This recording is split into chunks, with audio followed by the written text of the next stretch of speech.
영화와 게임으로도 제작된 텍사스 전기톱 살인사건. 많은 사람들은 이 이야기가 실화이다 라고 하지만 사실은 실화는 아니라고 합니다. 하지만 텍사스 전기톱 사건에서 나왔던 레더페이스는 이 사람에게 영감을 받아 만들어진 캐릭터라고 하는데요. 그의 이름은 에드워드 게인. 시체를 사랑해서 연쇄살인까지 저지른 남자입니다. 이번 박스토리는 조금 혐오스러운 내용과 사진 등을 포함하고 있으니 시청하시는 분들은 주의하시길 바랍니다. 그럼 오늘의 박스토리 시작합니다. 에드워드 시어도어 게인, 즉 에드 게인은 1906년 8월 위스콘신주에서 알코올 중독자 아버지와 광신도인 어머니 아래에서 태어납니다. 그는 어머니에 의해 통제당하고 억압받는 그런 가정에서 자랐는데요. 그의 어머니는 성욕과 육체적 욕망과 죄악에 대한 설교를 정말 광적으로 그의 어린 시절부터 해왔으며 금욕적인 생활을 강요하기도 했습니다.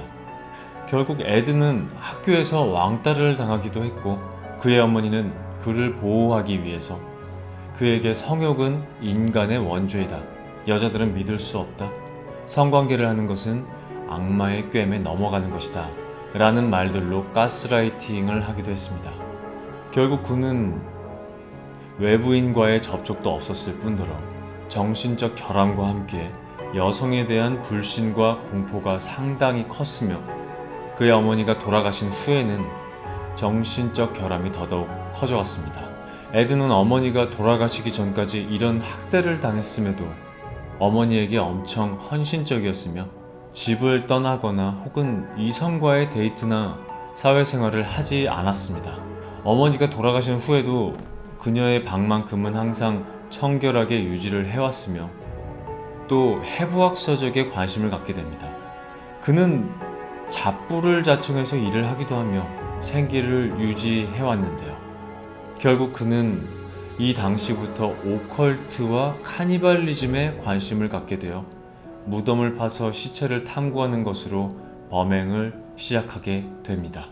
그는 식인을 한 것으로 추정이 되고 그가 검거될 당시에 발견된 시체 다수는 무덤에서 꺼내온 것으로 알려졌습니다.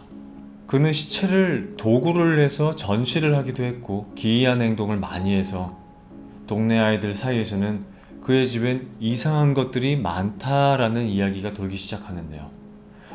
그러자 에드는 아는 사람이 2차 세계대전에서 가지고 온 전리품들이라고 둘러대기도 했는데요. 하지만 그가 살던 지역의 일부 주민들이 수년에 걸쳐 불가사의하게 사라지는 현상이 생기게 됩니다. 그 중에는 에드가 단골로 갔었던 선술집의 주인인 메리 호건도 있었습니다. 바로 그의 첫 살인사건의 주인공이죠. 메리 호건이 실종되었을 당시에 그는 술집에서 그녀가 우리 집에 있다 라고 말을 했고 마을 사람들이 장난치지 말라며 너무 심하다라고 화를 냈습니다. 결국 그는 또 하나의 살인사건으로 그의 범행이 드러나게 됐는데요. 그건 바로 버니스 워든의 살인사건입니다. 1956년 11월 버니스는 그녀가 일하던 철물점에서 현금 인출기와 함께 실종이 됩니다. 그녀의 피가 철물점 뒤쪽 문으로 흔적이 남아 있었고 당시 경찰이었던 그녀의 아들이었던 프랭크는 에드를 의심하게 됩니다. 결국 경찰들은 수색영장을 가지고 에드의 집으로 들어갔고 경찰들이 본 것은 정말 끔찍하고도 그로테스크한 집안의 모습이었다고 합니다. 이번 자료사진은 많이 혐오스러울 수 있습니다. 모자이크를 했지만 보기 힘드신 분들은 뒤로 가기를 누르셔도 좋습니다. 경찰들이 그의 집에서 발견한 것은 이런 것들이었습니다. 버니스의 머리가 잘리고 장기가 꺼내진 상태로 거꾸로 매달려 있는 시체, 코 4개, 온전한 골격과 파손된 뼈 다수, 인간 가죽으로 만든 마스크 9개, 두개골로 만든 그릇 여러 개, 여자 머리 10구, 머리 부분은 톱으로 잘라져 있었다고 합니다. 그 외에도 인간 가죽으로 만든 의자보 다수, 종이봉투 안에 버려져 있던 메리 호건의 머리, 구두 상자 안에 버려진 여성의 성기 9개, 침대 기둥에 두개골 다수, 그리고 냉장고 안에 들어있는 인간의 장기와 창문 블라인드 줄에 입술 한 쌍, 얼굴 가죽으로 만들어져 있던 전등 가등에 정말 말로는 표현할 수 없는 그런 엄청난 것들이 그의 집에서 발견되었다고 합니다. 에드는 인간의 가죽과 뼈, 신체 부위를 가지고 옷이나 장신구를 만들기도 했고, 심지어 프라이팬에는 심장을 굽고 있는 등 식인의 흔적까지 발견되었다고 합니다. 그는 여성의 살가죽으로 일종의 외피를 만들어서 그걸 뒤집어 쓰고 다니기도 했다는데요.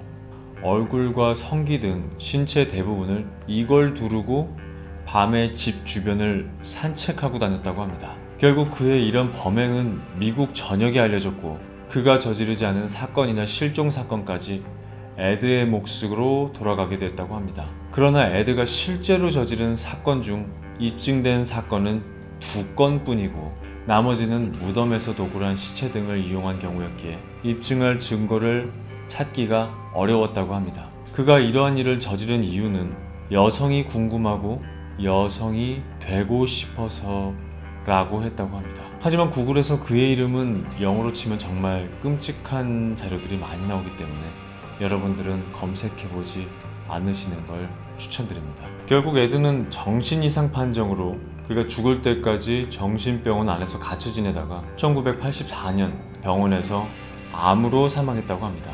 그가 정신병원에서 정말 모범적으로 행동해왔던 사실은 혹자는 그가 남은 여생을 편하게 보내기 위해 일부러 정신병자 행세를 한 건 아니냐라는 이야기를 하기도 했지만, 조사했던 결과 그는 정말로 정신적으로 문제가 있었다고 합니다.